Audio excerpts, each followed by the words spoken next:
I gave my sister my womb to carry her child. Then she told everyone I was just the surrogate and refused to let me hold the baby. What happened next will leave you speechless. The story you're about to listen to isn't just about betrayal. It's about how the people closest to us can sometimes hurt us the deepest. Please like this video, share it with someone who needs to hear this, and let me know in the comments where you're watching from. Hi, I'm Emma.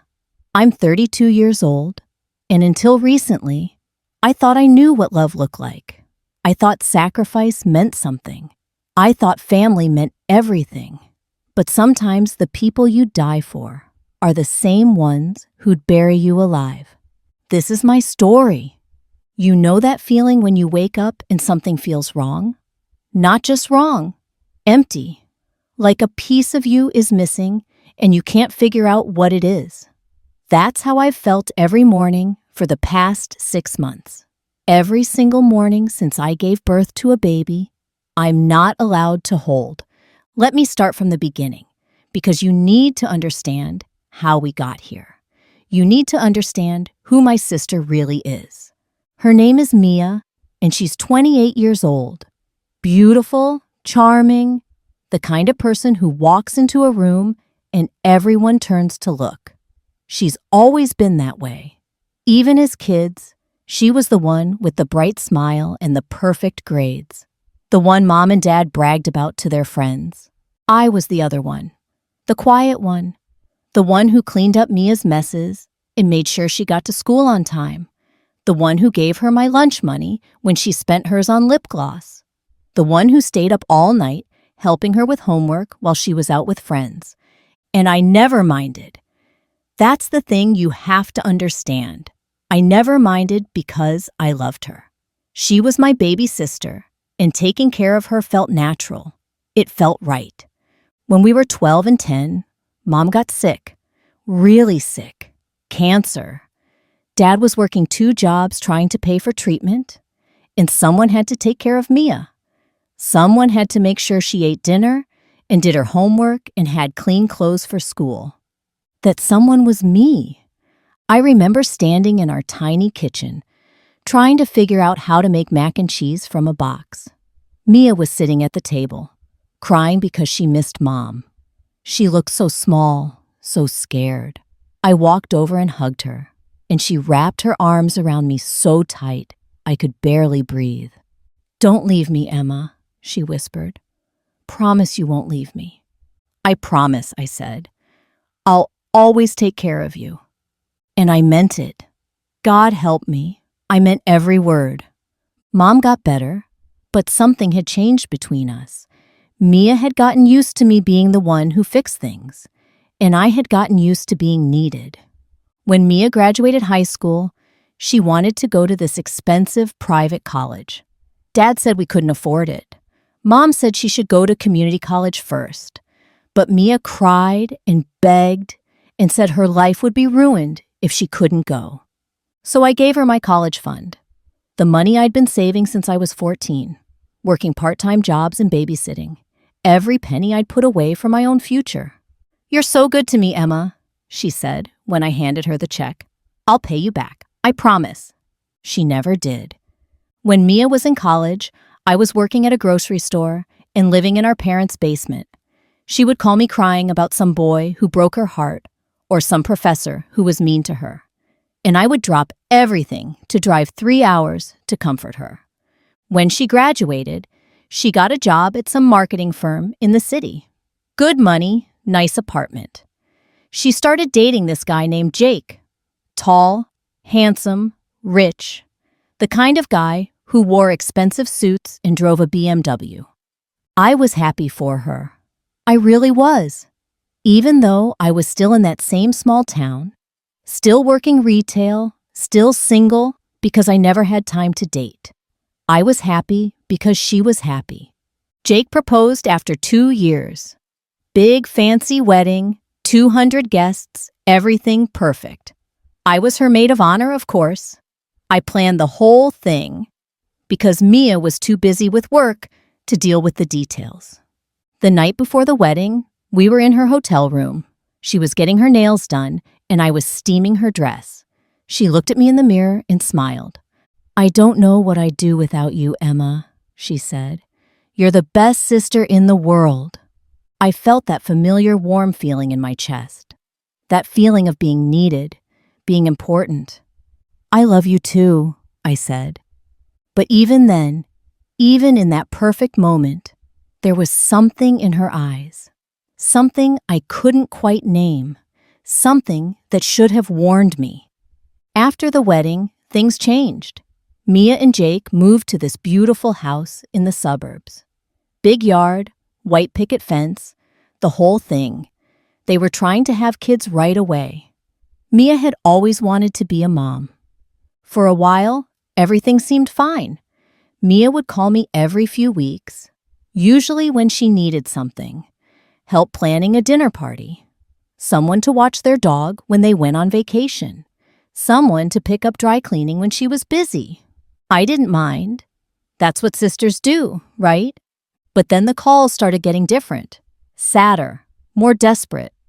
"We've been trying for 2 years," she told me over the phone one night. I could hear her crying. "The doctors say there's nothing wrong with either of us. It just isn't happening." "It will," I said. "You just have to be patient." "You don't understand," she said. "Jake is starting to get frustrated. He wants kids so badly. What if he leaves me? What if I can't give him what he wants?"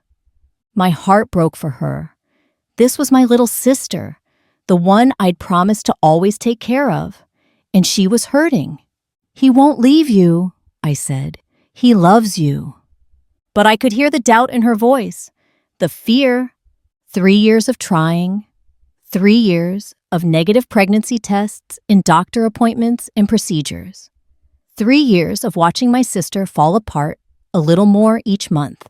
And then came the diagnosis that changed everything. Incompetent cervix, the doctor told them.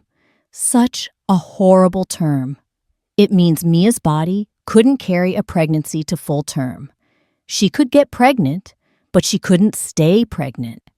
She called me from the parking lot of the doctor's office, sobbing so hard I could barely understand her. "It's over, Emma," she said. "It's all over. Jake is going to leave me. I know he is. What kind of woman can't even carry a baby?" "Stop it," I said. "Don't talk like that. There are other options. Surrogacy, adoption." "Surrogacy costs $50,000, she said. "We don't have that kind of money. We spent everything on treatments." That's when the idea first came to me. Sitting in my tiny apartment, listening to my sister's heartbreak over the phone. "What if I did it?" I said quietly. "What? What if I carried the baby for you?" The silence on the other end of the phone lasted forever. "Emma," she finally whispered, "you would do that?" "Of course I would. You're my sister." And just like that, the decision was made. Just like that, I signed up to give her the one thing she wanted most in the world. I thought I was being a hero. I thought I was saving her marriage, her happiness, her future. I had no idea I was signing my own death warrant. The next few months were a whirlwind of appointments and paperwork and medical procedures. We had to see lawyers to draw up agreements. We had to see doctors to make sure I was healthy enough to carry a baby. We had to see counselors to make sure we understood what we were getting into. But through it all, Mia was different, happier, more like her old self. "I can't believe you're doing this for me," she would say. "I'm so lucky to have you as a sister." Jake was grateful too, in his own way. He would shake my hand and thank me seriously, like I was doing them a business favor. "This means everything to us, Emma," he said. "We won't forget this." The legal papers were simple. I would carry their baby using Mia's egg and Jake's sperm. I would have no parental rights. I would hand the baby over immediately after birth. I wouldn't ask for money. This was a gift from sister to sister. Everything was clean and legal and proper. Everything except the part where they forgot I was human. The embryo transfer happened on a Tuesday morning in March. I lay on that cold table with my feet in stirrups, staring at the ceiling while the doctor did what he needed to do. Mia held my hand the whole time. "Thank you," she whispered. "Thank you for doing this." 2 weeks later, the pregnancy test came back positive. Mia screamed when she got the call. Actually screamed with joy. She called everyone. Mom, Dad, Jake's parents, all her friends. She posted on Facebook, "We're pregnant." I noticed she said we. Not Emma's pregnant with our baby. Just we. But I didn't think much of it at the time. I was too excited, too happy to be giving her this gift. The first few weeks were wonderful. Mia came with me to every appointment. She held my hand when I was throwing up from morning sickness. She brought me ginger tea and crackers. She took pictures of my growing belly and said she was going to make a scrapbook for the baby. "Our baby is going to know how much love went into bringing them here," she said. I loved that. I loved being part of something bigger than myself. But somewhere around the 12-week mark, things started to shift. Mia stopped coming to appointments. She said she was too busy with work, but I saw her posting photos of lunch dates and shopping trips on Instagram. When I asked if she wanted to come hear the heartbeat, she said she would catch it next time. There was no next time she came. She stopped asking how I was feeling, stopped bringing me food when I was too sick to cook. When I called to tell her the baby had started kicking, she said, "That's nice, Emma. Listen, I have to go." I told myself she was just busy, that she was dealing with her own emotions about the pregnancy, that she would come around. But the distance kept growing. At 20 weeks, we found out the baby was a girl. I was so excited. I called Mia immediately. "It's a girl," I said. "Can you believe it? A little girl." "Oh," she said. "That's great. Jake really wanted a boy, but whatever. Whatever, like it didn't matter. Like this baby I was growing inside, my body was just whatever." That night, I sat in my apartment with my hands on my belly, feeling the baby move. She was so active, especially in the evenings. I would talk to her, tell her about her mom and dad and about how much they wanted her. But something was wrong. Something was changing, and I didn't know how to fix it. At 24 weeks, I had to go to the emergency room. Horrible cramping, bleeding, fear that I was losing the baby. I called Mia, panicked and crying. "I'm at the hospital," I said. "Something's wrong with the baby. Please come." "I can't," she said. "Jake and I are at dinner with his boss. Is it serious? Is it serious?" I was potentially losing her daughter, and she wanted to know if it was serious enough to leave a dinner party. "Yes," I said. "It's serious." "Well, keep me posted," she said. "I'm sure everything's fine." She hung up. I sat in that hospital room for 6 hours, alone, terrified, with strangers poking and prodding at me. The baby was fine. It was just a scare. But Mia never came, never even called to check on me. When I told her the next day that everything was okay, she said, "See? I told you it was nothing. Nothing." Her daughter's life was nothing. That's when I started to understand what was happening, what had always been happening. Mia didn't see me as her sister anymore. She didn't see me as a person. She saw me as an incubator. The rest of the pregnancy was lonely in a way I'd never experienced before. I went to appointments by myself. I felt the baby kick and had no one to share it with. I painted the nursery in my apartment, even though the baby would never sleep there, just because I needed to feel connected to her somehow. I started talking to her more, telling her about our family, about how much I loved her already. I would sing lullabies to my belly and imagine her listening. "Your mommy loves you so much," I would whisper. "She's just scared right now, but she loves you." But did she? Did Mia love this baby, or did she just love the idea of having a baby? At 36 weeks, I went into early labor. Real labor this time. Not a false alarm. The contractions were coming fast and hard. I could barely breathe through them. I called Mia. "The baby's coming," I gasped. "I'm going to the hospital." "Now?" she said. "But it's not time yet." "Babies don't follow schedules, Mia. Please, I need you to meet me there." "I'm getting my hair done," she said. "Can't you wait a few hours?" Can't you wait a few hours? Like I could just tell the baby to hang on while she got her highlights touched up. "I can't control this," I said. "The baby is coming now." "Fine," she said, like I was being incredibly inconvenient. "I'll be there when I can." I hung up and called an ambulance. 20 minutes later, I was in a hospital bed, hooked up to monitors, watching my baby's heartbeat on a screen. The contractions were getting stronger. The nurses were talking about emergency C-sections if the baby showed signs of distress. And Mia was nowhere to be found. "Where's the baby's mother?" the nurse asked me. "Getting her hair done," I said. The nurse looked at me like I was crazy. 2 hours into labor, Mia finally showed up. Hair perfect, makeup perfect, looking like she was heading to a photo shoot instead of the birth of her daughter. "How much longer is this going to take?" she asked the nurse. "We have dinner reservations at 8. Dinner reservations. While I was in the worst pain of my life, bringing her daughter into the world, she was worried about dinner reservations. "Labor doesn't work on a schedule," the nurse said coldly. "The baby will come when she's ready."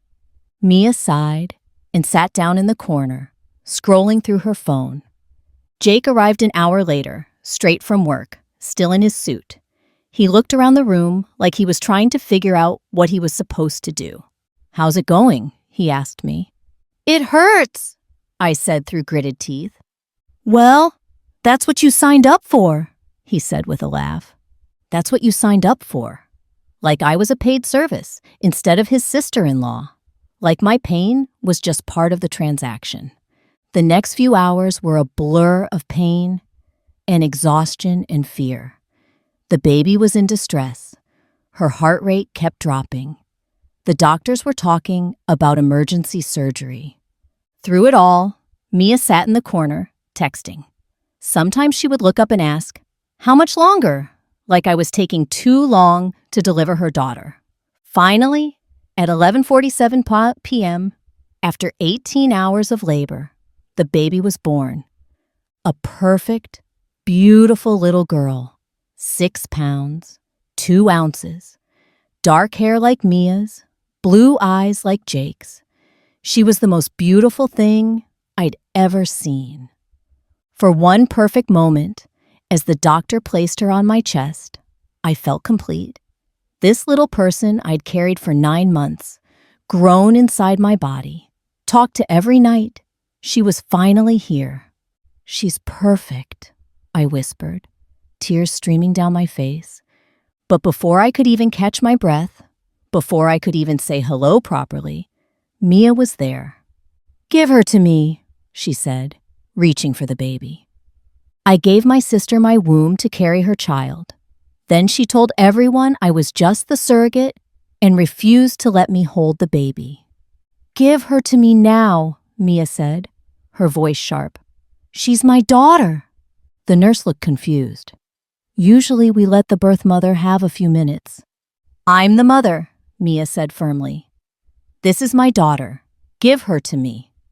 And just like that, the baby was gone, taken from my arms before I could even count her fingers and toes. Before I could tell her I loved her, before I could say goodbye, Mia held her daughter for the first time, and her whole face changed. She looked down at that little girl with so much love, so much wonder, that for a moment I thought everything was going to be okay. "She's beautiful," Mia whispered. "She's perfect." Jake was taking pictures, both of them crying happy tears. It was the moment they'd dreamed of for years, and I was lying there, empty, bleeding, forgotten. "What are you going to name her?" I asked. Mia looked at me like she'd forgotten I was there. "Grace," she said, Her name is Grace. Grace. I'd carried Grace for 9 months, and I was just finding out her name. The next few hours were the worst of my life. I was moved to a recovery room, while Mia and Jake took Grace to the nursery for tests and measurements. I lay there alone, my body aching, my arms empty, listening to other new mothers cooing over their babies. When the nurse came to check on me, she looked confused. "Where's your baby?" she asked. "She's not mine," I said. "I was just the surrogate." The word felt like poison in my mouth. Surrogate? Like that's all I was. Like I hadn't grown her fingernails and her eyelashes. Like I hadn't felt her hiccups and her kicks. Like I hadn't sung to her every night. "Oh," the nurse said, and I could see the judgment in her eyes. "I see." Later that day, when I was finally allowed to see Grace again, I found Mia and Jake in the nursery. Grace was sleeping in a clear plastic bassinet, wrapped in a pink blanket. She was so beautiful, so perfect. "Can I hold her?" I asked quietly. Mia looked at Jake. Jake looked at Mia. "I don't think that's a good idea," Mia said finally. "Why not?" "Because you might get attached. More attached than you already are. More attached than I already was. Like loving her was wrong. Like caring about her was a problem." "She's my niece," I said. "I just want to hold her." "No," Mia said firmly. "I'm sorry, Emma, but no. You've done your part. Now it's time to step back." Step back. After carrying her daughter for 9 months, after going through 18 hours of labor, after giving up my body and my life for this baby, I was being told to step back. "5 minutes," I begged. "Just 5 minutes." "No," Mia said again. "Jake and I have discussed this. We think it's better if you keep your distance. For everyone's sake. For everyone's sake. Meaning for their sake. My feelings didn't matter." I looked at Grace through the plastic wall of her bassinet. She was stirring, making little newborn noises. I wanted to pick her up so badly it physically hurt. But I didn't. I walked away. I left the hospital that day with empty arms and an empty heart, and I didn't see Grace again for 2 weeks. When I did see her, it was by accident. I was at the grocery store, and I saw Mia pushing a stroller down the cereal aisle. My heart jumped. Grace was awake, looking around with those beautiful blue eyes. "Mia!" I called out, hurrying over. She looked up, and for a split second, I saw something like panic cross her face. "Oh, hi, Emma." "She's so big already," I said, looking down at Grace. She was wearing a tiny pink dress, and she had gotten so much more alert. "She's beautiful." "Thank you," Mia said stiffly. "Can I?" I reached toward the stroller. "Don't," Mia said quickly, pulling the stroller back. "She's sleeping." Grace wasn't sleeping. She was wide awake, looking right at me. "I just want to see her," I said. "Emma, we've talked about this. You need to give us space. I'm not asking to take her home. I just want to see my niece." "She's not your niece," Mia said, and her words hit me like a physical blow. "She's my daughter. That's it. She's not your niece. After everything I'd done, everything I'd sacrificed, I wasn't even allowed to be her aunt." "How can you say that?" I whispered. "Because it's true," Mia said. "You were the surrogate, that's all, and now your job is done." She pushed the stroller away and left me standing there in the cereal aisle, shaking. That night, I went home and cried until I had no tears left. I looked at the nursery I'd set up, the one Grace would never see, and I felt something inside me break. This wasn't how it was supposed to go. This wasn't what I'd signed up for. But it was only the beginning. The worst was yet to come. The weeks that followed were torture. Every day I woke up with this hollow ache in my chest, like something vital had been ripped out of me. My body was still recovering from childbirth, but the physical pain was nothing compared to the emotional agony. I kept thinking about Grace, wondering if she was eating enough, sleeping well, if she was healthy. I had carried her for 9 months. I knew her sleep patterns, knew when she was most active, knew what made her kick. And now I knew nothing. I tried calling Mia a few times, just to check in, just to ask how Grace was doing, but she never answered. When she finally called me back 3 days later, her voice was cold. "Emma, you need to stop calling." "I just want to know how she's doing," I said. "I carried her for 9 months. I think I deserve to know if she's okay." "She's fine. She's perfect. And that's all you need to know." "Mia, please. I'm not asking for anything crazy. I just want updates, pictures maybe, something." "No," she said firmly. "Jake and I have decided. We need space to bond with our daughter. Your constant calling is making this harder." "I've called 3 times in 2 weeks." "That's 3 times too many." The line went quiet for a moment. I could hear Grace crying in the background, and my whole body responded. My arms ached to hold her. "Is she okay?" I asked. "She sounds upset." "She's a baby. Babies cry. I can handle my own daughter, Emma." "I know you can. You just nothing. Your job is done. We're grateful for what you did, but now you need to move on." Move on. Like Grace was just a project I'd completed. Like carrying her hadn't changed everything about who I was. "She's my blood too, Mia. She's family." "No, she's not. She's Jake's and mine. That's it." And she hung up. I stared at the phone in my hand, shaking. This wasn't my sister. The Mia I knew would never be this cruel. The Mia I knew would understand that I needed to be part of Grace's life somehow. But maybe that Mia had never existed.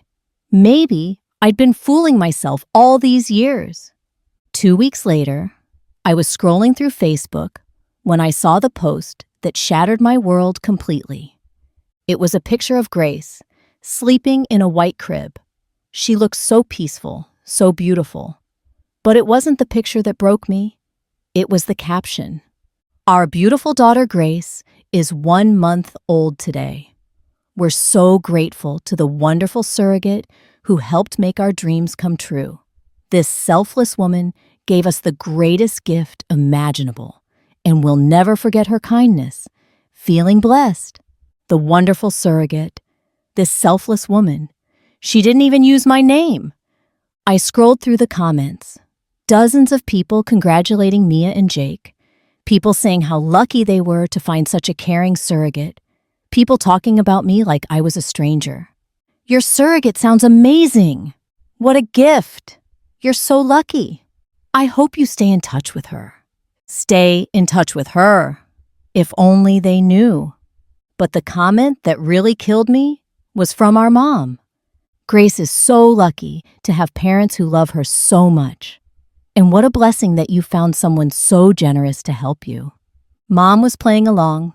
Mom was pretending like I was just some random woman who happened to help out, like I wasn't her daughter, like Grace wasn't her granddaughter through me too. I called Mom immediately. "Did you see Mia's post?" I asked. "Yes. It's beautiful. Grace is such a perfect baby." "Mom, did you read what she wrote? She called me the surrogate. She didn't even use my name." There was a long pause. "Emma, honey, maybe it's better this way." "Better this way? What do you mean?" "I mean, maybe it's better if people don't know the details. It might make things complicated." "Complicated for who?" "For everyone. For Mia and Jake. For Grace. For you. How is it complicated for me to be acknowledged as Grace's aunt?" "Because you're not just her aunt, are you? You're the woman who carried her. That's different. Different. Like it was something to be ashamed of." "I thought you'd be proud of me," I said quietly. "I thought you'd be proud that I helped my sister." "I am proud of you. But Emma, you need to think about what's best for everyone. Mia and Jake need to be Grace's parents, Not co-parents, not shared parents. Parents. I'm not trying to be her parent. I just want to be her aunt. Maybe someday. But right now, you need to give them space. Space. Everyone wanted me to give them space. Space to pretend I didn't exist. Space to erase me from Grace's story. I hung up feeling more alone than I'd ever felt in my life. The next few months were a blur of pain and confusion. I tried to go back to normal life, but nothing felt normal anymore. I went back to work at the clothing store, but I couldn't focus. I would zone out in the middle of helping customers, thinking about Grace. I wondered if she was rolling over yet, if she was smiling, if she liked music or preferred quiet. I used to sing to her when she was in my belly. Did she remember my voice? Did she wonder where I'd gone? My coworkers didn't know what to say to me. They'd all known about the pregnancy, had watched my belly grow, had thrown me a little shower even though the baby wasn't going to be mine. Now they whispered when they thought I couldn't hear. It's so sad. I could never do what she did. I heard the sister won't even let her see the baby. That's awful after everything she did. Their pity was almost worse than Mia's coldness.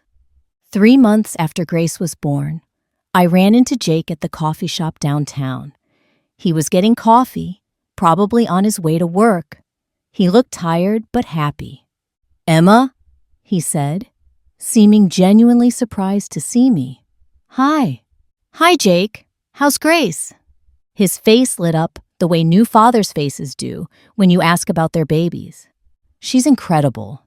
She's sleeping through the night now, and she smiles all the time. She's the happiest baby." "That's wonderful," I said, and I meant it. Even though it hurt to hear about her secondhand, I was genuinely happy that she was thriving. "She looks just like Mia," Jake continued. "Same eyes, same little nose. It's amazing." "Can I see a picture?" I asked hesitantly. Jake's expression shifted slightly. "Oh, I don't think Mia would." "Just a picture, Jake.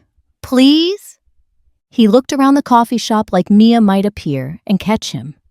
Then he pulled out his phone and showed me a photo. Grace had grown so much. She was wearing a yellow dress, and she was smiling at the camera. Her little hands were reaching toward whoever was taking the picture. She was absolutely beautiful. "She's perfect," I whispered. "Yeah, she is." Jake put his phone away quickly. "Listen, Emma, I want you to know how grateful we are. What you did for us."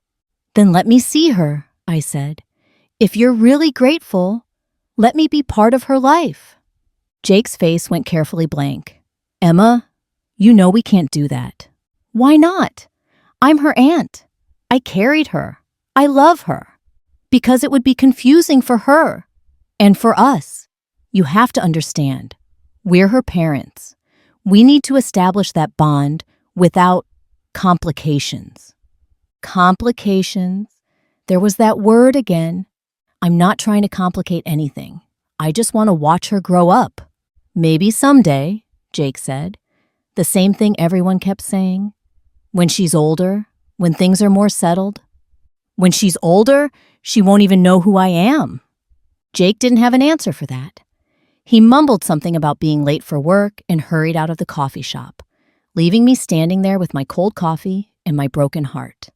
That night, I made a decision that would change everything. I was going to fight for my place in Grace's life. I started by doing research. I looked up laws about surrogate mothers and family rights. I read stories online from other women who had carried babies for family members. Most of the stories were happy endings: aunts who got to watch their nieces and nephews grow up, sisters who remained close after the birth. But some stories were like mine. Women who had been cut out completely after giving birth. Women who had given the ultimate gift only to be treated like strangers. I found a support group online. Women who had been surrogates and were struggling with the emotional aftermath. Some of them had carried babies for friends who later became distant.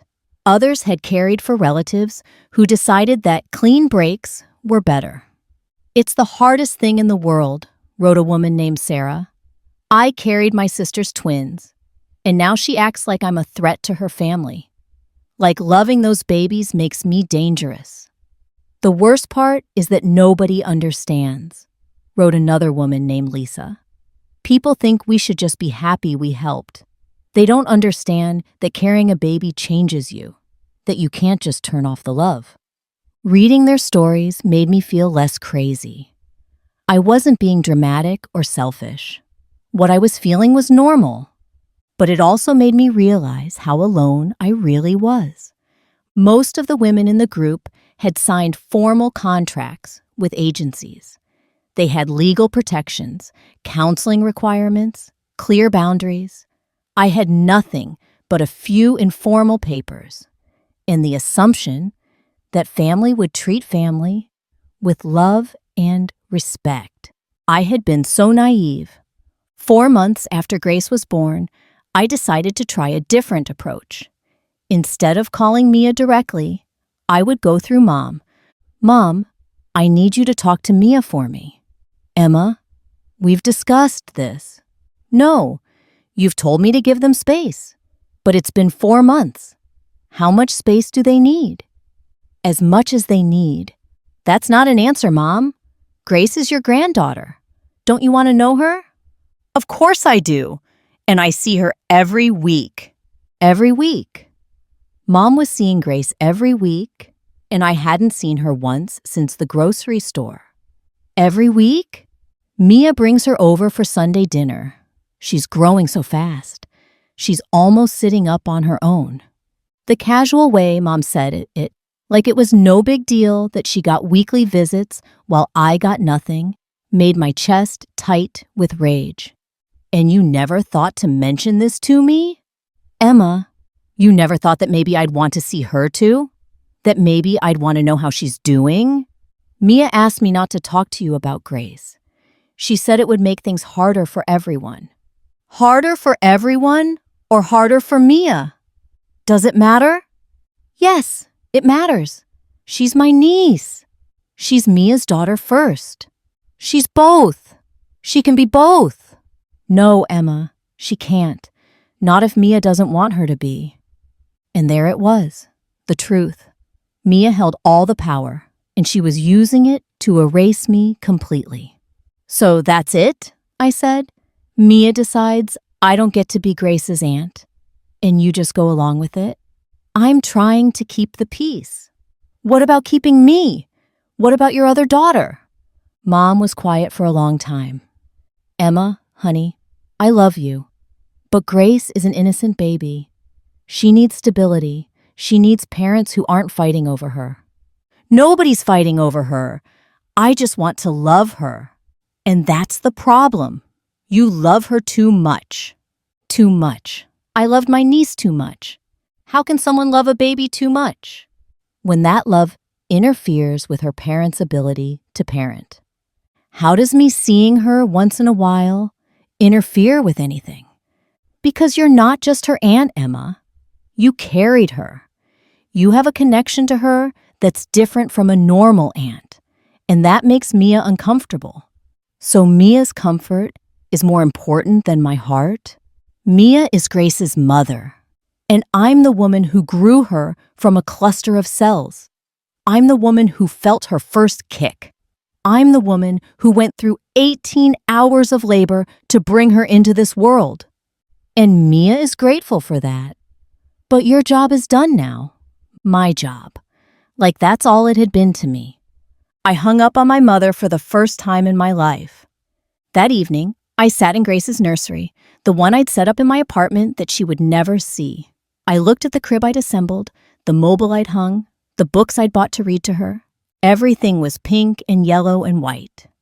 Everything was perfect for a baby girl who would never know this room existed. I picked up one of the books, Guess How Much I Love You, and opened it to the first page. Little Nut Brown Hare, who was going to bed, held on tight to Big Nut Brown, hair's long ears. I used to read this to my belly when Grace was inside me. I would put my hands on my stomach and read out loud, imagining her listening to the sound of my voice. Now I read it to an empty room. I love you right up to the moon, I whispered to the silence, and back. But loving her wasn't enough. Love without access is just pain. 5 months after Grace was born, I saw something that changed everything. I was walking past the park near Mia's house. Not stalking, just walking, because it was a public park, and I had every right to be there when I saw them. Mia was pushing Grace in a swing. Grace was laughing, her little face bright with joy. She was wearing a purple dress and tiny white shoes, and she looked so much bigger than the last time I'd seen her. I hid behind a tree and watched them. Mia was smiling and talking to Grace in that special voice people use with babies. She looked like a natural mother. She looked happy. For a moment, I felt something like peace. This was what I had wanted, wasn't it? For Mia to be happy? For Grace to be loved? But then I saw something that made my blood run cold. A woman with a stroller approached Mia. They started talking, and I could hear bits of their conversation. She's beautiful. How old is she? 5 months. She's my little miracle baby. Oh, did you have trouble conceiving? We used a surrogate. Best decision we ever made. Oh, wow. Are you still in touch with her? And then Mia laughed. Actually laughed. God, no. She got way too attached. We had to cut her off completely. She was calling all the time, wanting to see the baby. It was becoming a problem. Oh no, that must have been awkward. Tell me about it. I mean, I'm grateful for what she did, but she needed to understand that her job was over. Some people just can't handle boundaries. Some people just can't handle boundaries. Like I was the problem. Like I was some crazy woman who couldn't accept reality. We actually had to change our phone numbers, Mia continued, and we told our families not to give her any information about Grace. It sounds harsh, but we had to protect our daughter. Protect Grace. From me. From the woman who had carried her and loved her and brought her safely into the world. I stood behind that tree, shaking with rage and heartbreak, listening to my sister turn me into the villain of our story. The other woman made sympathetic noises. That's so difficult. I can't imagine. But you're right to protect your family. Exactly. Grace is our daughter, period. Not our daughter and someone else's. Just ours. They chatted for a few more minutes about normal mom things, sleep schedules and feeding times and milestones. Then the other woman left, and Mia continued pushing Grace on the swing. I watched for another minute, memorizing Grace's face, the sound of her laughter, the way she clapped her little hands when the swing went high. Then I walked away. But something inside me had fundamentally changed. I was done being the victim in this story. I was done letting Mia control the narrative. If she wanted to pretend I was the problem, fine. I would show her what a real problem looked like. That night, I started planning. Not anything crazy or illegal. I wasn't going to kidnap Grace or stalk them or do anything that would actually hurt my niece. But I was going to fight back. I was going to make sure the world knew the truth about what Mia had done, about how she had used me and discarded me, about how she had turned my greatest act of love into something shameful and secret. I was going to tell my story. The idea terrified me and thrilled me at the same time. For months, I had been silenced, told to be grateful, told to move on, told that my feelings didn't matter. But my feelings did matter. My story mattered, and it was time for people to hear it. I spent the next 2 weeks researching how to share my story effectively. I looked at blog platforms, social media strategies, viral storytelling techniques. I read about women who had used the internet to expose family betrayals, workplace discrimination, relationship abuse. Some of their stories had gone viral. Some had led to real change, real accountability. But all of them had started the same way, with one person deciding to stop being silent. I started writing late at night when I couldn't sleep. I wrote about growing up with Mia, about always being the caretaker. I wrote about the decision to be her surrogate, about the pregnancy, about the birth. I wrote about being erased. The words poured out of me like they'd been waiting years to be released. Page after page of truth that I'd been holding inside, afraid to speak. When I finished the first draft, it was 15 pages long. 15 pages of raw, honest, heartbreaking truth. I read it over and cried. Not from sadness this time, but from relief. Finally, someone was going to hear my side of the story. But before I published anything, I decided to give Mia one last chance. One final opportunity to do the right thing. I called her from a different phone number, one she wouldn't recognize. Hello? Mia, it's Emma. Don't hang up. Silence. How did you get this number? It doesn't matter. I need to talk to you. We have nothing to talk about. Yes, we do. We need to talk about Grace. No, we don't. I've told you. I heard you at the park yesterday. Another silence, longer this time. What park? You know what park. You were pushing Grace on the swing, talking to another mom, telling her how you had to cut me off because I couldn't handle boundaries. Emma, if you're following us, I wasn't following you. I was walking in a public park, and I happened to see you. But that's not the point. The point is what you said about me. What I said was true. What you said made me sound like a stalker, like I was harassing you. Weren't you? The casualness of her accusation hit me like a slap. I called you 3 times in 2 weeks to check on the baby I carried for 9 months. That's not harassment, Mia. That's love. It's too much. It's too much for who? For you? Or for Grace? For all of us. Grace is 5 months old. She doesn't even know what too much means. This is about you, not her. Fine. It's about me. I'm Grace's mother, and I get to decide who's in her life. Even if that person is your sister, even if that person gave you everything, you didn't give me everything, Emma. You gave me what I asked for, what we agreed on. We agreed that I would carry your baby.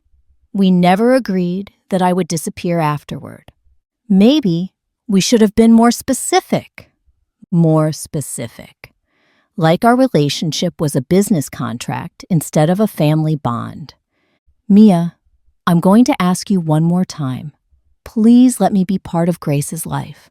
I'm not asking to be her mother. I'm asking to be her aunt. No, just like that. No explanation, no compromise, no consideration. Then I'm going to tell my story. What story? The real story. About what you've done to me. About how you've treated me since Grace was born. You can't do that. Yes, I can. And I will. Emma, if you try to make us look bad publicly, I'll sue you. For what? Telling the truth? For harassment. For trying to interfere with our family. Your family? I helped create your family. And now you're trying to destroy it. I'm trying to be part of it. By threatening us? By defending myself. We were both shouting now.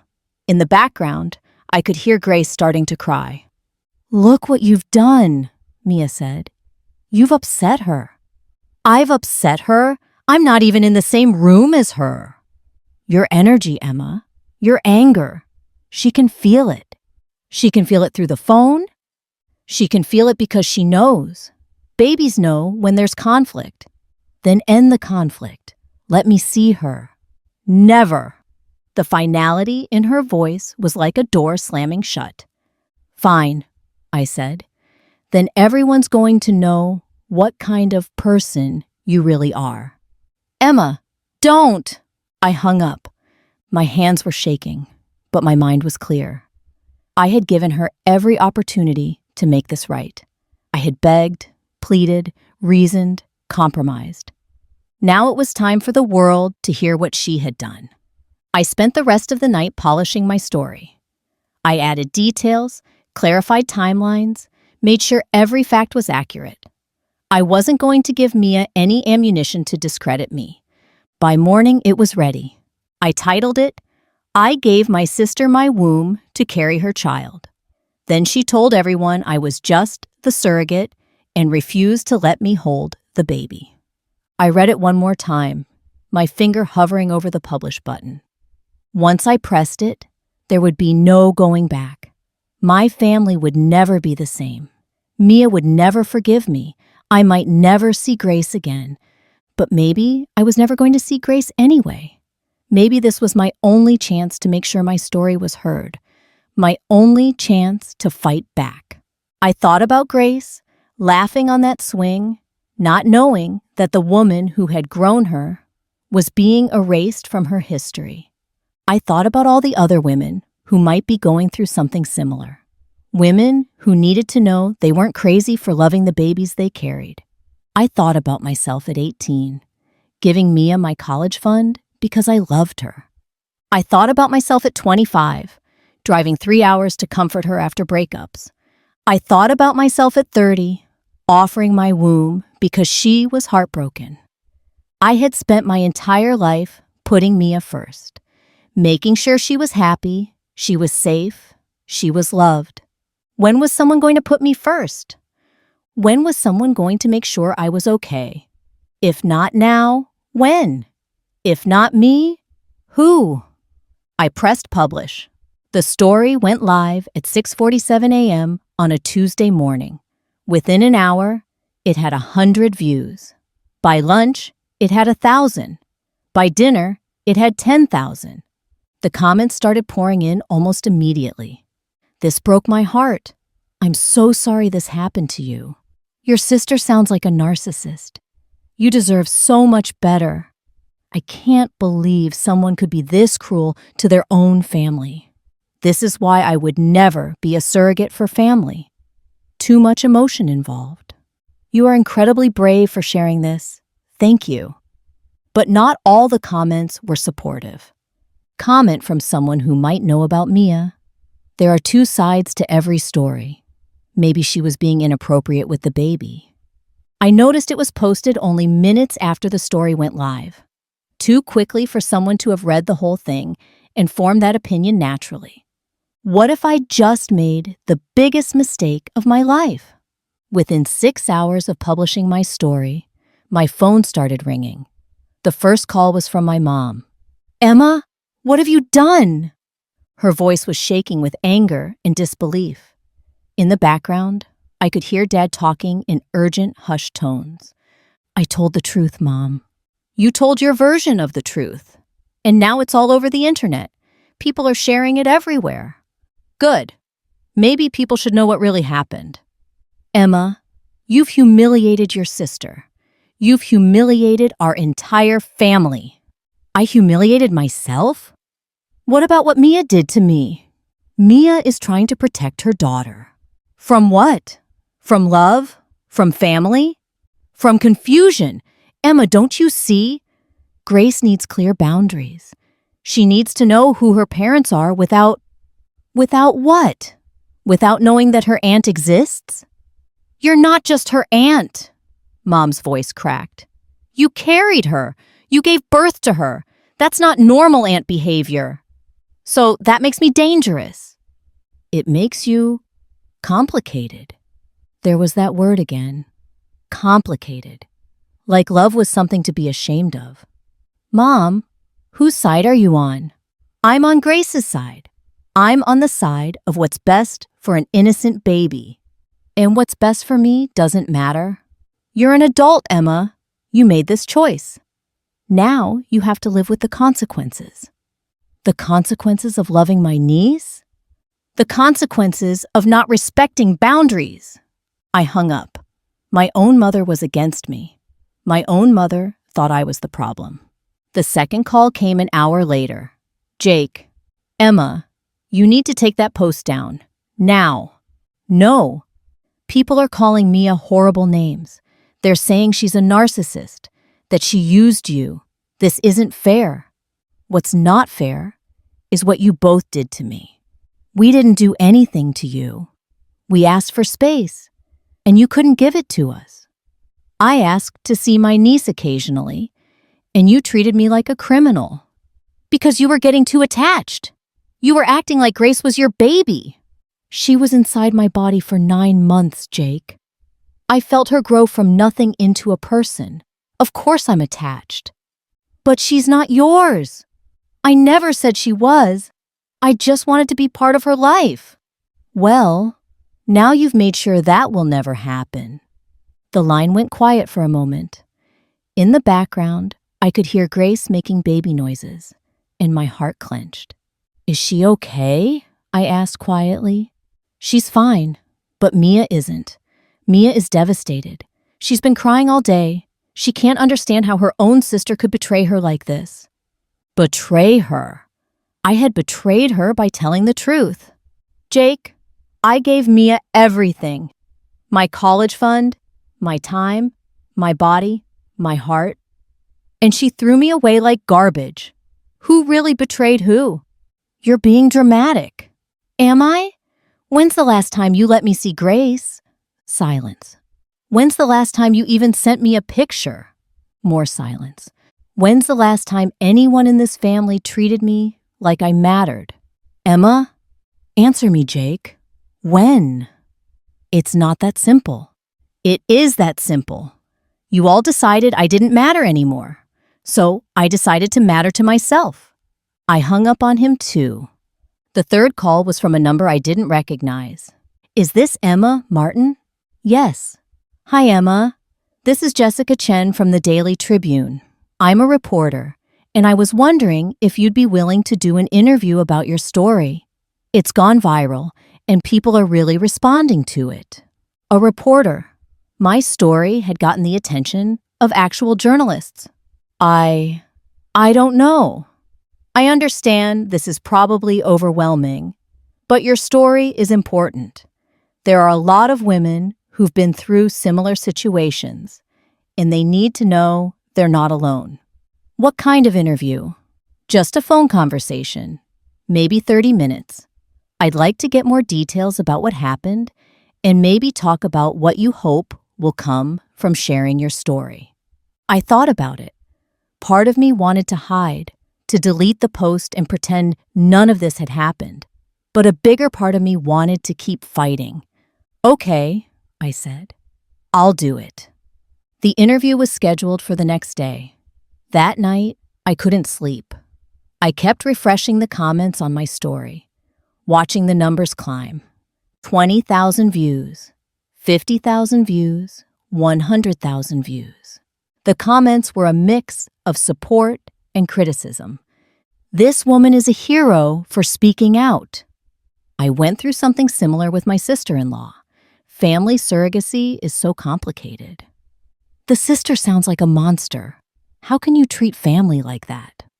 But there were negative comments too. This seems like only one side of the story. I bet the sister had good reasons for limiting contact. She sounds obsessed with a baby that isn't hers. Maybe they were right to cut her off. Family surrogacy is always a bad idea. This is exactly why. The worst comment was from someone claiming to know our family. I know these people personally. The surrogate sister has always been obsessive and controlling. She probably was being inappropriate with the baby. The parents had every right to protect their child. That comment had dozens of replies, people arguing back and forth about whether I was a victim or a threat. Reading those words, obsessive, controlling, inappropriate, made me feel sick. Was that really how people saw me? Was that how my own family saw me? I closed my laptop and tried to sleep, but my mind was racing. What had I done? What was going to happen next? The next morning, my phone was buzzing with notifications. The story had been shared thousands of times overnight. It was trending on 3 different social media platforms. I had 15 missed calls from reporters and bloggers wanting interviews. My inbox was full of messages from strangers, some supportive, some cruel, all intense. One message stood out. It was from a woman named Sarah. "Hi, Emma. I read your story and wanted to reach out. I was a surrogate for my sister 3 years ago, and she did almost the exact same thing to me. I haven't seen my nephew since he was born. I thought I was the only one this had happened to. Thank you for speaking out. You're not alone." Not alone. For the first time in months, I didn't feel completely alone. I spent the morning reading similar messages, dozens of them. Women who had carried babies for sisters, friends, relatives, only to be cut out afterward. Women who had been made to feel crazy for wanting ongoing relationships with children they'd carried. One woman wrote, "My best friend asked me to be her surrogate.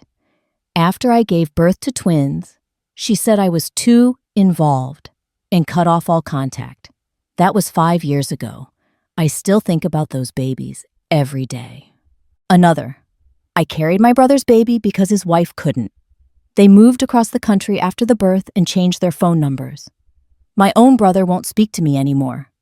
And another, "Reading your story made me cry. I thought I was being crazy for missing the baby I carried. Thank you for showing me I'm not alone." There were dozens of these messages. Dozens of women who had been through variations of my experience. Women who had been silenced, erased, made to feel like their pain didn't matter. For the first time since Grace was born, I felt like I had done something right. The interview with the reporter went well. Jessica was kind and professional, and she asked thoughtful questions about family dynamics and surrogacy relationships. "What do you hope will come from sharing your story?" she asked. "I hope other women who've been through this will know they're not crazy," I said. "And I hope families considering surrogacy will think carefully about the emotional aspects, not just the legal ones." "Have you heard from your sister since the story went viral?" "No, and I don't expect to." "Do you regret going public?" I thought about that question for a long time. "I regret that it came to this," I finally said. "I regret that my family couldn't find a way to include me in Grace's life. But I don't regret telling my story. Too many women suffer in silence because they're told their feelings don't matter." The article came out 2 days later. It was fair and balanced, including quotes from experts about the emotional complexities of family surrogacy. It also included a brief statement from a family representative saying they preferred not to comment, but were working through this difficult situation privately. The family representative was probably a lawyer.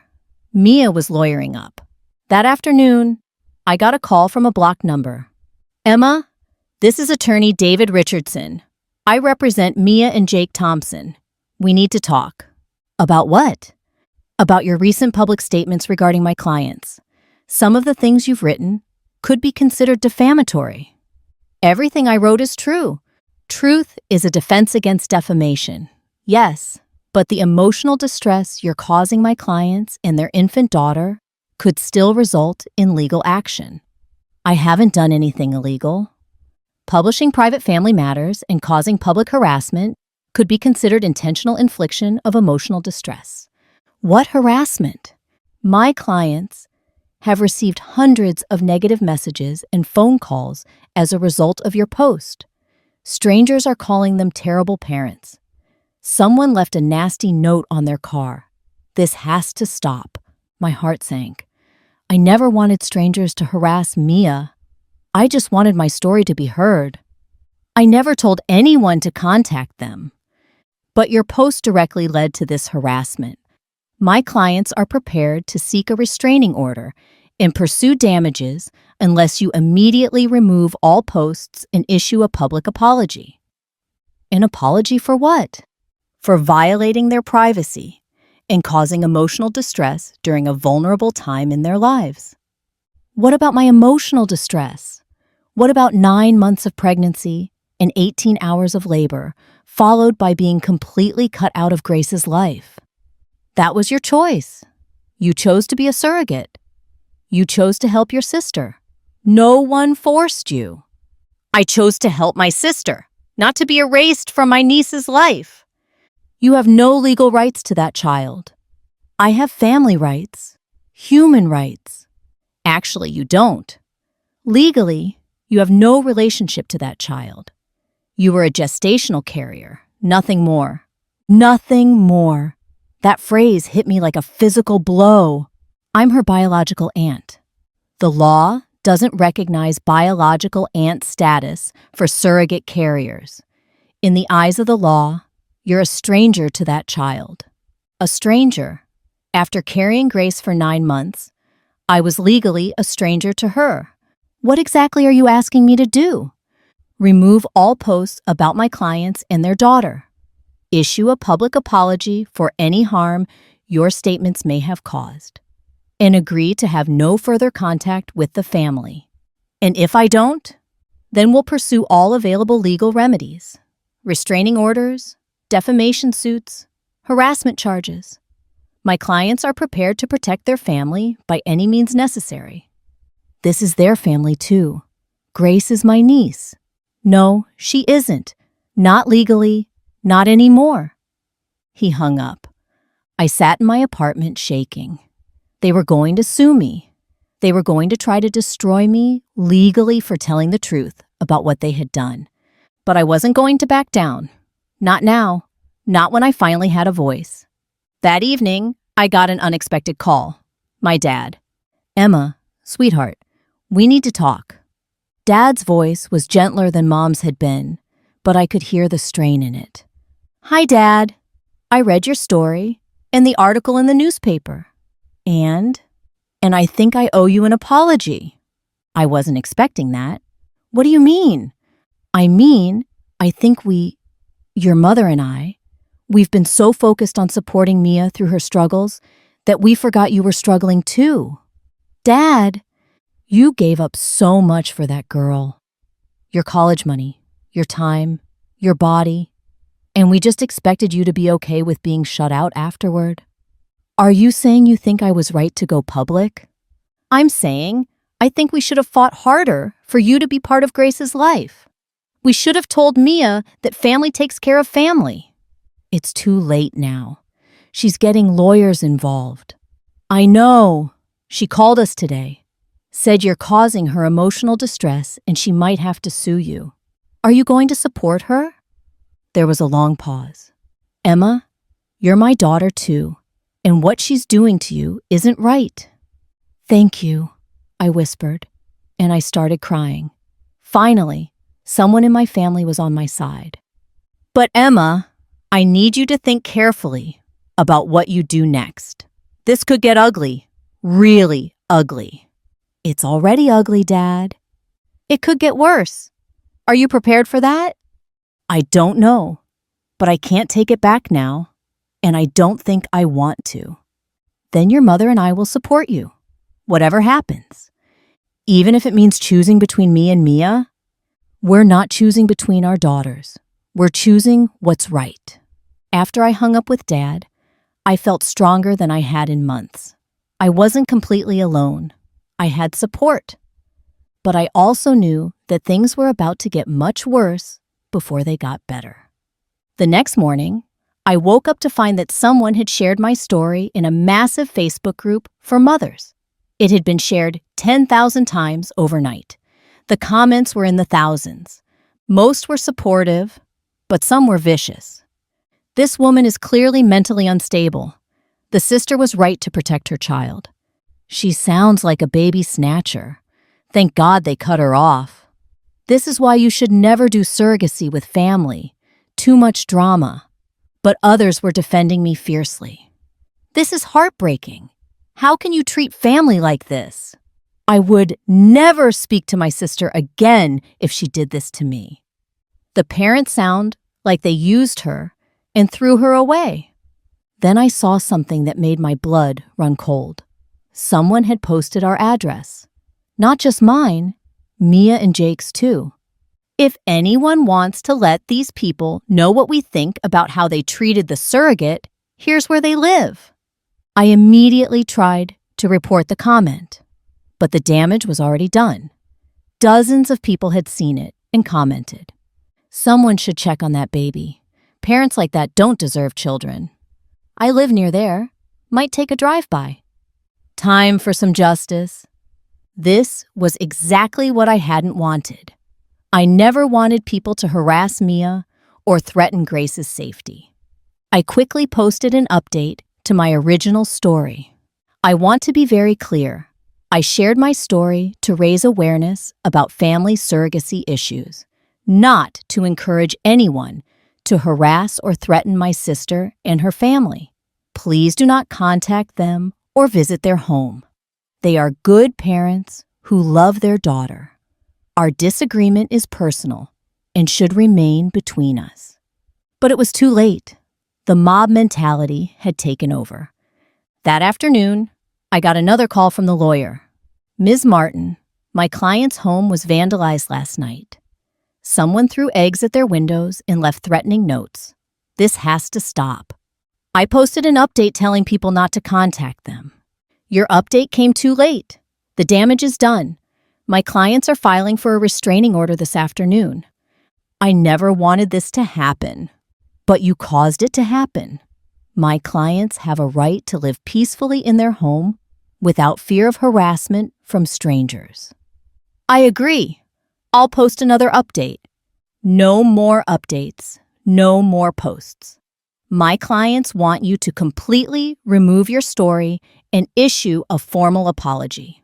Or they're pursuing criminal charges for inciting harassment. Criminal charges?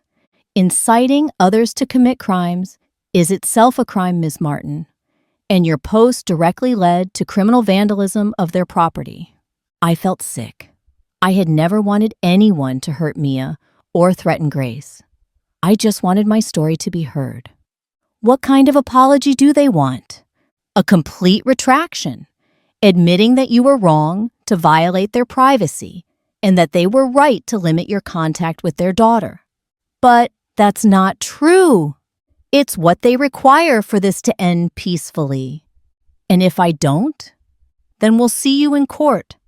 That night, I sat in my apartment trying to figure out what to do.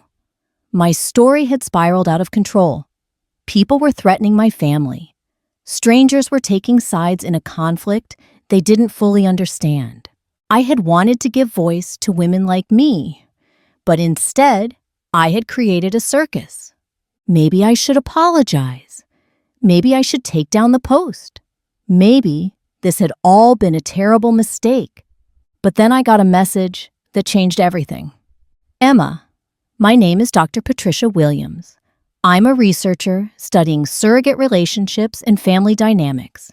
I've been following your story, and I wondered if you might be interested in participating in a formal study we're conducting.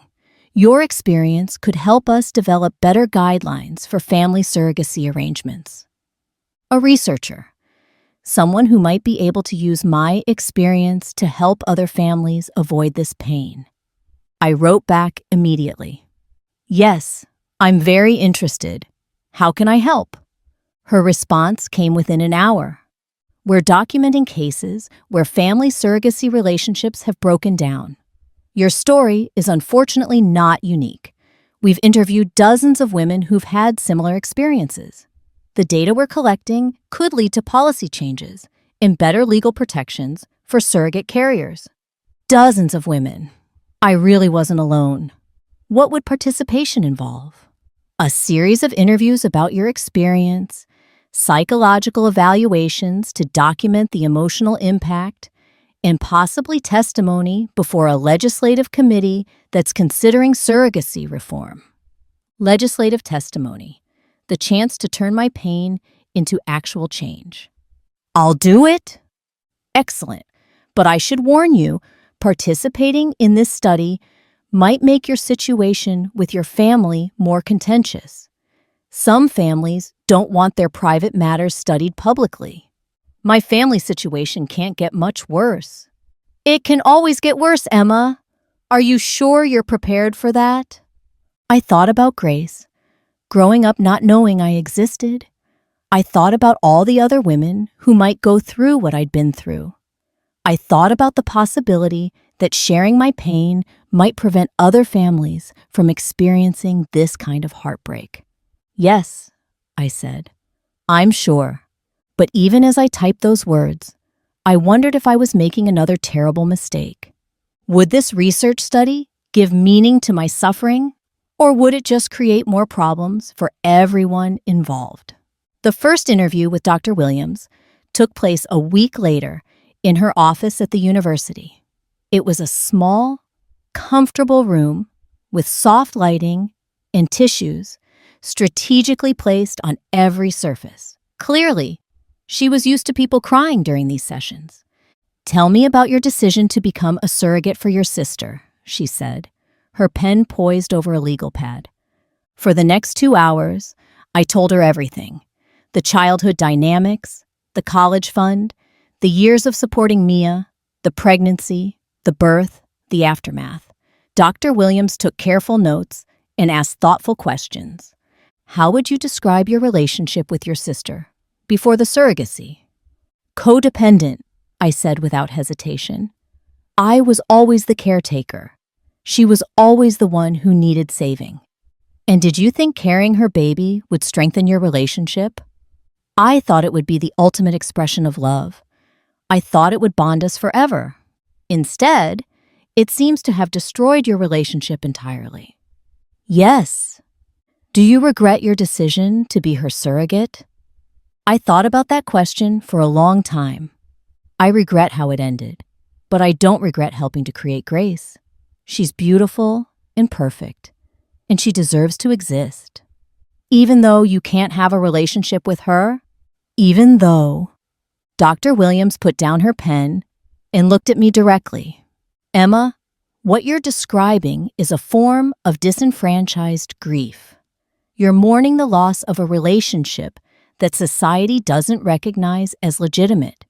You carried and birthed a child, but you're not allowed to grieve her absence because she was never yours to begin with. That's exactly how it feels.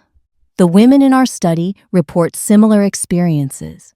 Love that's dismissed as inappropriate, grief that's minimized or ignored, bonds that are severed without consideration for the surrogate's emotional well-being. How many women have you interviewed? 47 so far. 32 of them were surrogates for family members or close friends. 21 of those were completely cut off from the children after birth. 21 women who had gone through variations of what I was experiencing. What happens to them? Depression, anxiety, complicated grief, relationship difficulties. Some develop what we're calling surrogate trauma syndrome, a specific form of PTSD related to the loss of children they carried but weren't allowed to love. Surrogate trauma syndrome. There was actually a name for what I was feeling. Is there treatment? We're working on developing specialized therapy protocols, but first, we need to document the scope of the problem. That's where your story comes in. How can my story help? Your case is particularly well documented because of your public post. We have a clear timeline, specific examples of harmful behaviors, and evidence of the long-term psychological impact. Your willingness to go public also demonstrates the desperation these women feel. Mia's lawyers say I'm causing her emotional distress. What about your emotional distress? Who's protecting you? No one, apparently. That's the problem we're trying to solve. After the interview, I felt both drained and hopeful. Drained from reliving all the pain, but hopeful that maybe my suffering could lead to something meaningful. But that hope was short-lived. 2 days later, I received a court summons. Mia and Jake were filing for a restraining order and suing me for defamation, intentional infliction of emotional distress, and invasion of privacy. The legal papers were thick and intimidating, full of language I didn't understand. But the basic message was clear. They wanted to silence me completely and make me pay for speaking out. I called Dad immediately. They're suing me. I know. Your mother and I got served too. Served? What do you mean? They're subpoenaing us as witnesses. They want us to testify about your erratic behavior and obsession with Grace. My own parents were being dragged into court to testify against me. What are you going to say? The truth, that you've been a loving sister and aunt, and that Mia has been cruel to you. That could hurt your relationship with Mia permanently. Emma, some things are more important than keeping the peace. But even with Dad's support, I was terrified. I couldn't afford a lawyer. I was working retail and living paycheck to paycheck. Mia and Jake had money, connections, legal resources. How was I supposed to fight back? That's when something unexpected happened. Dr. Williams called me. Emma, I've been talking to my colleagues about your situation. We'd like to provide legal support for your case. What kind of support? We know attorneys who specialize in family law and First Amendment issues. They're willing to represent you pro bono as part of our research project. Pro bono? Free.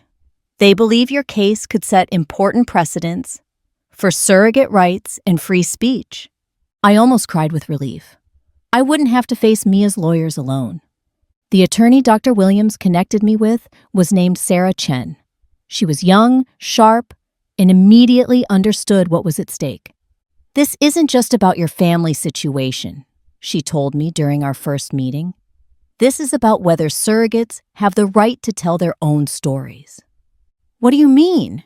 If your sister wins this case, it could set a precedent that makes it illegal for surrogates to speak publicly about their experiences. That would be a disaster for surrogate rights. I never thought about it that way. Family courts have been reluctant to recognize surrogate trauma, partly because most surrogates sign contracts that prevent them from speaking out. Your case is different because you didn't sign a formal contract. You have stronger free speech protections. So this could actually help other women. If we win, yes, but we have to win first. The legal battle consumed the next 3 months of my life. Depositions, court filings, evidence gathering, witness interviews. It was exhausting and expensive emotionally, even though I wasn't paying attorney fees. The hardest part was the deposition. Sitting in a sterile conference room while Mia's lawyer asked me invasive questions about my mental health, my motivations, my relationship with Grace. Isn't it true, Ms. Martin, that you've struggled with depression and anxiety your entire life? I've had some difficult periods, yes. And isn't it true that you've always been overly dependent on your sister's approval? I've been supportive of my sister, yes. Obsessively supportive. I love my sister. To an unhealthy degree? Objection, my lawyer interjected, argumentative. Ms. Martin, did you ever refer to Grace as your baby during the pregnancy? I may have, yes. How many times? I don't know. Would you say it was frequent? Sometimes I felt connected to her because she was inside my body. So you did think of her as your baby. I thought of her as a baby I loved. A baby you loved enough to fight for custody? I never fought for custody. I never even asked for custody. But you wanted access to her. I wanted to be her aunt. Against her parents' wishes, I wanted her parents to let me be her aunt, even though they clearly didn't want that. I hoped they would change their minds. And when they didn't, you decided to punish them publicly. I decided to tell my story, to hurt them, to heal myself. By destroying their reputation, by telling the truth. It went on like that for hours. Every word I'd written, every phone call I'd made, every emotion I'd felt was dissected and twisted to make me look unstable, obsessive, dangerous. But the worst part was when they called Mia to testify. I hadn't seen my sister in over a year. She looked thin and tired, but still beautiful. She avoided looking at me as she was sworn in. Ms. Thompson, can you describe your relationship with your sister before the surrogacy? Emma was always very protective of me. Sometimes overly protective. What do you mean by overly protective? She would get involved in my relationships, my career decisions, my personal life. She had trouble letting me be independent. Did this concern you? Sometimes, but I thought it came from love. When did you first become concerned about Emma's behavior regarding your daughter? During the pregnancy. She started acting like the baby was hers. She would talk about our baby and make plans for after the birth. What kind of plans? She set up a nursery in her apartment. She bought clothes and toys. She talked about babysitting and taking Grace to the park. How did that make you feel? Uncomfortable. This was supposed to be a gift, but it started feeling like she expected something in return. What happened after Grace was born? Mia's voice broke slightly. Emma became very demanding. She wanted constant updates, pictures, visits. She would call multiple times a day, asking about feeding schedules and sleep patterns. Multiple times a day? Sometimes 5 or 6 times. It was overwhelming. That was a lie. I had called 3 times in 2 weeks. But Mia said it so convincingly that even I almost believed her. Did you feel threatened by Emma's behavior? I felt like she couldn't accept that Grace was my daughter, not hers. What made you decide to limit contact? I was afraid Emma might try to take Grace, or that she might confuse Grace about who her real mother was. Did Emma ever threaten to take Grace? Not directly, but she would say things like, Grace needs me, or Grace knows my voice, or I understand her better than anyone. It was scary. I wanted to scream. None of that was true. I had never said any of those things. I had never threatened to take Grace. I had just wanted to love her. But sitting in that courtroom, listening to my sister paint me as an unstable stalker, I realized something devastating. Mia actually believed what she was saying. She had convinced herself that I was the villain in this story, that protecting Grace from me was justified, that cutting me out was necessary. She wasn't lying on purpose. She had rewritten our entire history to make herself the hero, and me, the threat. Ms. Thompson, how has your sister's public post affected your family? It's been devastating. Strangers call us terrible parents. Someone vandalized our home. We've had to change our phone numbers and consider moving. Grace's daycare provider even questioned whether we were fit parents because of what Emma wrote. How has this affected your relationship with Grace? I'm afraid to take her out in public. I'm afraid someone will recognize us from the story and say something. I just want to protect my daughter and give her a normal life. Do you believe your sister poses a threat to Grace's well-being? I think Emma is in pain, and I'm sorry about that. But yes, I think her obsession with Grace is unhealthy for everyone. What would you like to see happen? I want Emma to get help, and I want her to leave our family alone so we can heal. When Mia finished testifying, she finally looked at me. For just a moment, I saw something in her eyes that might have been regret, or sadness, or maybe just exhaustion. But then she looked away, and the moment was gone. My lawyer did her best to challenge Mia's testimony, but the damage was done. In the eyes of the court, I was an unstable woman who couldn't accept boundaries. Mia was a protective mother, trying to shield her daughter from an inappropriate relationship. The judge ruled partially in their favor. I was granted the right to keep my story published. The First Amendment protected my right to tell my own experience, but I was also issued a restraining order requiring me to stay 500 feet away from Mia, Jake, and Grace at all times. 500 feet. I couldn't even accidentally encounter my niece at the grocery store. The court also ordered me to pay $15,000 in damages for the harassment Mia and Jake had experienced as a result of my post.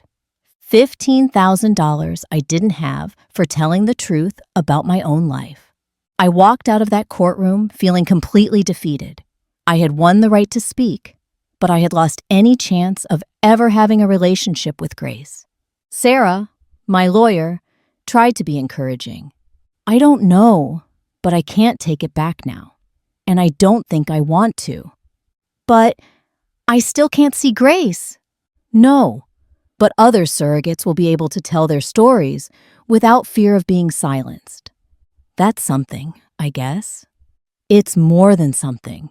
It's everything. But it didn't feel like everything. It felt like losing. That night, I sat in my apartment with the legal papers spread out on my kitchen table. The restraining order was official. I was legally forbidden from having any contact with my niece.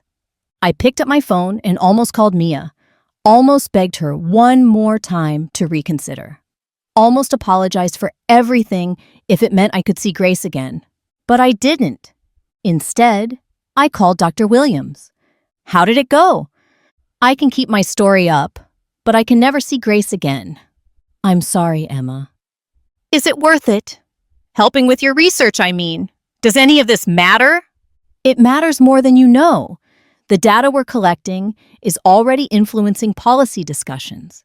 Several states are considering new laws to protect surrogate emotional well-being. But Grace will never know who I am. Maybe not, but maybe the next Grace will. Maybe the next family won't make the same mistakes. I hope so. Emma, I want you to know that your courage in speaking out has already helped dozens of women feel less alone. That has to count for something. It did count for something, but it wasn't enough to fill the Grace-shaped hole in my heart. After I hung up, I went into the nursery I had set up for Grace. The crib, the books, the toys, everything was still exactly as I had left it a year ago. I sat in the rocking chair I had planned to use for feeding her bottles and reading her bedtime stories. I picked up the stuffed elephant I had bought when I was 6 months pregnant, imagining Grace cuddling with it every night. I'm sorry, baby, I whispered to the empty room. I'm sorry I couldn't find a way to stay in your life. But even as I apologized, I knew I had done the right thing. I had fought for my right to love her, even if I had lost the battle. And maybe someday, when Grace was older, she would read my story and understand that she had been loved by more people than she knew, that there was an aunt who had carried her with joy and brought her into the world with hope. Maybe someday she would find me. But as I sat there in that empty nursery, surrounded by the dreams that would never come true, I wondered if I would even recognize her when she did. The Grace I knew was a baby. The Grace I would meet, if I ever met her, would be a stranger. How do you love someone you're not allowed to know? 3 months after the court ruling, I made a decision that surprised everyone, including myself. I was going to leave town, not running away. I had spent too much time fighting to run now, but I needed space to heal, to figure out who I was when I wasn't defined by my relationship with Mia or my loss of Grace. Dr. Williams had offered me a position as a research assistant on her surrogate trauma project. It meant moving to Portland, Oregon, and helping interview other women who had been through similar experiences. Are you sure about this? Dad asked when I told him. It feels like giving up. It's not giving up. It's choosing myself for once. What if Mia changes her mind? What if she wants to reconcile? Then she knows where to find me. But I knew Mia would never change her mind. The court case had cemented her belief that I was the problem. In her mind, I was the obsessive sister who couldn't accept boundaries. She was the protective mother who had saved her daughter from an unhealthy relationship. The restraining order made any reconciliation impossible anyway. Even if I wanted to reach out to her, I couldn't. 2 weeks before I was supposed to move, something happened that changed everything. I was at work, helping a customer find a dress for her daughter's graduation, when I looked up and saw someone I recognized. It wasn't Mia. It was our cousin Lisa, someone I hadn't seen in years. "Emma?" she said, approaching my register hesitantly. "Lisa, hi." I wasn't sure if I should say anything. I know things are complicated with your family right now. "You can say that. Can we talk, maybe after your shift?" I agreed to meet her at a coffee shop down the street. I had no idea what Lisa wanted to discuss, but I was curious. She had always been neutral in family drama, the peacekeeper who stayed out of conflicts. When I arrived at the coffee shop, Lisa was already there with 2 cups of coffee and a manila envelope on the table. "What's this about?" I asked, sitting down. "I need to show you something. But first, I need you to promise me you won't do anything crazy with this information." "What kind of crazy?" "Promise me, Emma." "I promise." She slid the envelope across the table. "Mia doesn't know I have this. She would kill me if she knew I was showing it to you." I opened the envelope and found a stack of printed emails. The first one was dated 3 weeks before Grace was born. From Mia Thompson to Jake Thompson. Subject, Emma situation.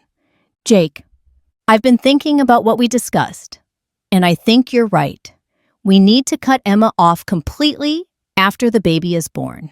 She's getting way too attached, and it's going to be a problem. I know she thinks she's going to be the fun aunt who babysits and spoils the baby, but that's not what we signed up for. We wanted a surrogate, not a co-parent. I think the cleanest thing is to make a complete break.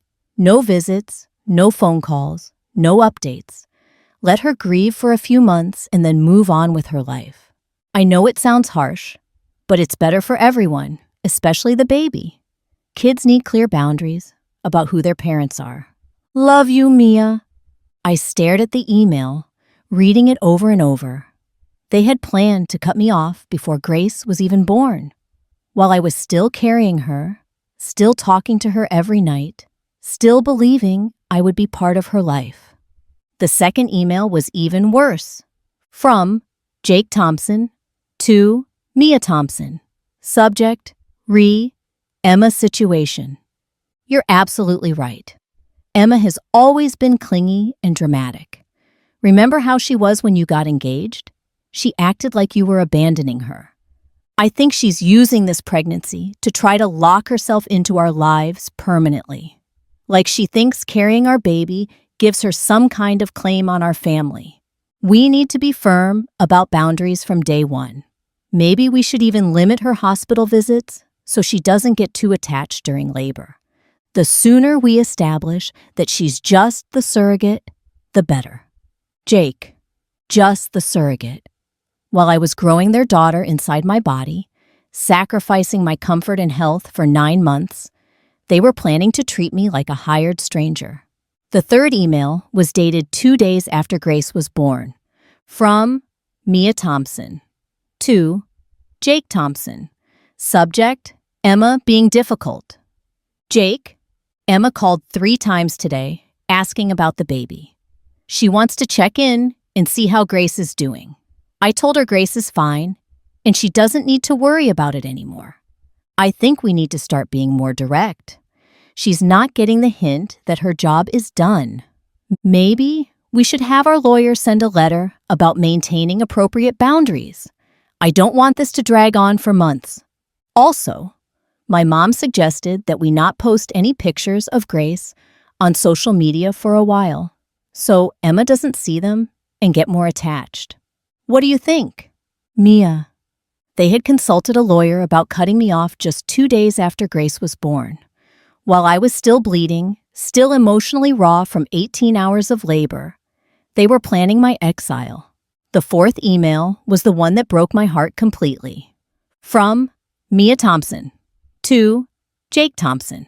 Subject, Emma being difficult. I agree about the lawyer letter. Emma is clearly not able to handle this situation maturely. I feel bad for her. I really do. But she did this to herself by getting too attached. We were clear from the beginning that this was a surrogacy arrangement, not an adoption. I think Emma has some kind of fantasy that carrying Grace made her the baby's real mother or something. It's actually kind of disturbing. The truth is, Emma has never been good at boundaries. She's always been needy and codependent. I love her, but I can't let her neediness damage my daughter's sense of security about who her parents are. Grace is our baby. Period. Emma was just the vessel. Mia, just the vessel. After everything I had done for her, everything I had sacrificed, I was just a vessel. Where did you get these? I asked Lisa, my voice shaking. Mia's computer crashed a few months ago, and she asked me to help her recover some files. I accidentally saw these emails, and I couldn't forget about them. You've had these for months? I didn't know what to do with them. I thought about telling you, but I also thought maybe it was better if you didn't know. Better if I didn't know that they planned to betray me from the beginning? I thought maybe it would just make you more angry. I was angry. I was furious. But I was also strangely relieved. For over a year, I had been questioning myself, wondering if I really had been inappropriate or demanding, wondering if I had somehow brought this pain on myself. These emails proved that I hadn't done anything wrong. Mia and Jake had never intended to let me be part of Grace's life. They had used me and planned to discard me from the very beginning. Emma, what are you going to do with this information? I don't know. You promised you wouldn't do anything crazy. I won't, but I was lying. I was absolutely going to do something with this information. I just wasn't sure what yet. That night, I sat in my apartment staring at the emails. I could publish them. I could show the world exactly what kind of people Mia and Jake really were. I could prove that I had been the victim all along. But what would that accomplish? It would hurt Mia and Jake, but it wouldn't get me access to Grace. It might even make things worse. Or I could use the emails differently. I could confront Mia directly, force her to admit what she had done, make her acknowledge that she had betrayed me deliberately. The next morning, I made my decision. I was going to see Mia one last time before I moved to Portland, not to beg or plead or ask for anything, just to let her know that I knew the truth. The restraining order meant I couldn't go to her house or her workplace, but there was one place I could legally encounter her, the cemetery where our grandmother was buried. Mia visited Grandma's grave every month on the anniversary of her death. It was the one predictable thing about her schedule. I drove to the cemetery on a Tuesday morning, 3 days before I was supposed to leave for Portland. I parked near the entrance and waited. At 10:30 a.m., Mia's car pulled into the parking lot. She was alone. No Jake, no Grace. Just Mia, carrying a bouquet of yellow roses, Grandma's favorite flowers. I watched her walk to the grave and kneel down to place the flowers. She stayed there for several minutes, and I could see her lips moving. She was talking to Grandma, the way she always had. When she stood up to leave, I got out of my car and approached her. "Hello, Mia." She spun around, startled and immediately defensive. "Emma, what are you doing here?" "Visiting Grandma, same as you. You can't be here. There's a restraining order. The restraining order says, I can't come within 500 feet of you, Jake, or Grace. It doesn't say I can't visit a public cemetery. This is harassment. This is a conversation." Mia looked around the cemetery like she was planning an escape route. "I have nothing to say to you." "That's fine. I have something to say to you." I pulled the emails out of my purse and held them up. "I know about these." Mia's face went white. "Where did you get those?" "Does it matter? I know you planned to cut me off before Grace was even born. I know you called me just a vessel. I know you never intended to let me be part of her life." "Emma, for over a year, I've been wondering what I did wrong. wondering if I really was inappropriate or demanding, wondering if I somehow brought this pain on myself. You did bring it on yourself. No, I didn't. You brought it on me. You planned it from the beginning. Mia crossed her arms defensively. We had to protect our family. From what? From love? From the woman who carried your daughter? From someone who couldn't accept boundaries. What boundaries? You never set any boundaries. You just planned to disappear me. Because we knew you wouldn't accept reasonable boundaries. You never gave me the chance to try. We didn't have to. Grace is our daughter, not yours. I never said she was mine. I just wanted to be her aunt. You wanted to be her second mother. No, I wanted to be the person who carried her and loved her and helped bring her into the world. I wanted to be acknowledged for what I did. What you did was a favor. That's it. What I did was give you everything. My body, my health, my heart, and you threw it all away because it was inconvenient for your perfect family fantasy. Mia's composure finally cracked. You want to know the truth, Emma? The truth is that having you around would have been confusing for Grace. She would have grown up not knowing who her real mother was. She would have grown up knowing she was loved by more people than just you and Jake. She would have grown up confused and conflicted. Or she would have grown up secure and cherished. By someone who isn't her parent. By someone who is her family. We were both shouting now, our voices echoing across the quiet cemetery. A groundskeeper looked over at us with concern. Family takes care of family, Mia. That's what Grandma always said. But you don't know how to be family. You only know how to take. That's not true. It is true. You took my college fund. You took my time and energy for years. You took my womb and my body for 9 months. And then you took my right to love Grace. What have you ever given me? I gave you the chance to do something meaningful with your life. You gave me the chance to serve you like always. That's not... It is. It's exactly what you did. And the worst part is, I would have done it anyway. If you had just been honest with me. If you had said, Emma, I need you to carry my baby and then step back, I would have said yes, because I love you.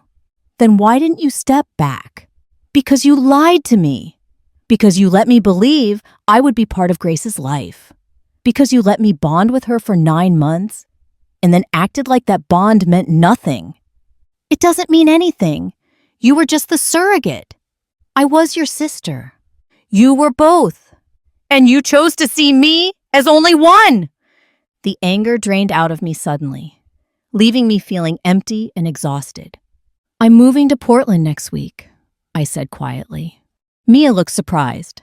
What? I'm leaving. I got a job working on a research project about surrogate trauma. I'm going to help other women who've been through what I've been through. Emma, I want you to know that I don't regret carrying Grace. She's beautiful and perfect, and she deserves to exist. But I regret trusting you. I regret believing that family meant something to you. Family does mean something to me. No, it doesn't.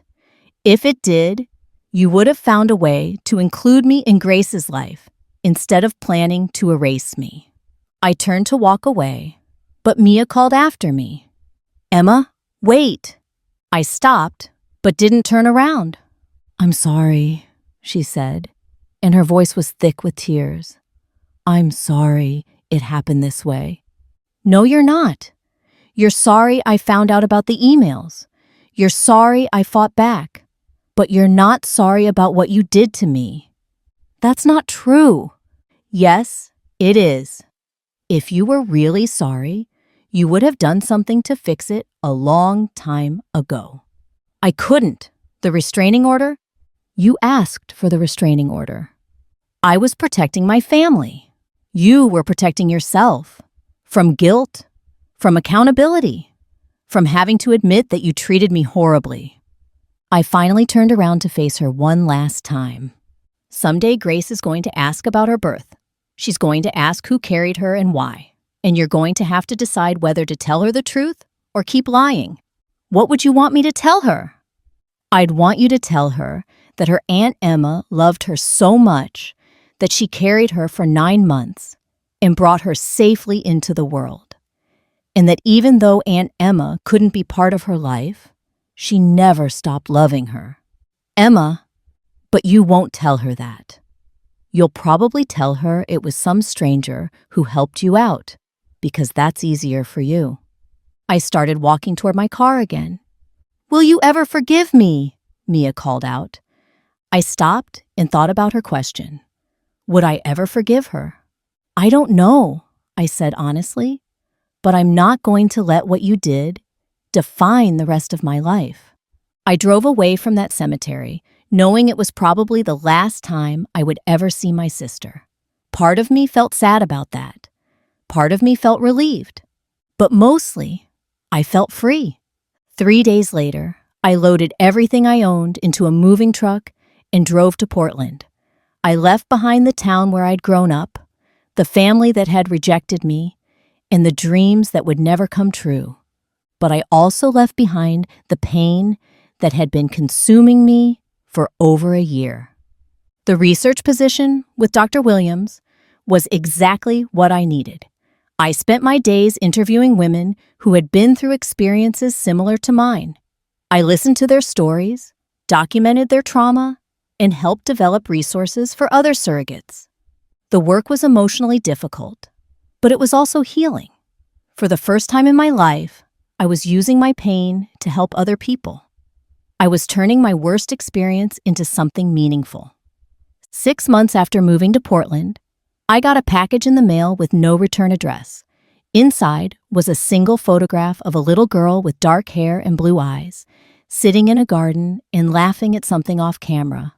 On the back, someone had written, Grace, 18 months old. There was no note, no explanation. But I knew who had sent it. I put the photograph on my refrigerator and looked at it every morning while I drank my coffee. Grace was beautiful and happy and healthy. She was walking now, probably talking, definitely curious about the world around her. She would never know that I existed, but I would always know that she was loved.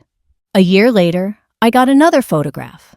Grace, at 2.5, wearing a yellow dress and holding a stuffed elephant that looked suspiciously like the one I had bought for her when I was pregnant. That photograph went on my refrigerator too. I never found out who was sending them. Maybe it was Lisa. Maybe it was Mom or Dad. Maybe, just maybe, it was Mia herself, finding the only way she could think of to acknowledge what I had done for her family. It didn't matter who was sending them. What mattered was that someone understood that I needed to know Grace was okay. 3 years after moving to Portland, I published a book about my experience. It was called More Than a Vessel, a surrogate story of love, loss, and healing. The book became a bestseller and helped change laws in several states to protect surrogate emotional well-being. I started getting letters from women all over the country who had read my story and felt less alone in their own experiences. I started speaking at conferences and medical schools about the importance of supporting surrogates emotionally, not just medically. I built a life that was meaningful and fulfilling in ways I had never imagined possible. But every night before I went to sleep, I whispered the same words to the darkness. I love you, Grace. I love you right up to the moon and back. And somewhere, in a house I would never see again, a little girl who would never know my name was growing up healthy and happy and loved. That had to be enough. And slowly, painfully, beautifully, it was. 5 years after I left town, I got one final photograph. Grace, at 6 years old, missing her front teeth, holding a certificate that said Student of the Month. On the back, someone had written, She's smart like her Aunt Emma. I cried when I read those words. Someone remembered. Someone acknowledged that Grace had an aunt who loved her. Someone understood that DNA and love don't disappear just because they're inconvenient. I never found out who sent that photograph either, but it didn't matter. What mattered was that after 5 years of silence, someone had finally said the words I had been waiting to hear. Grace had an Aunt Emma, and her Aunt Emma loved her. Now tell me in the comments, do you think I made the right choice by fighting for my story to be heard, even though it cost me my relationship with Grace forever?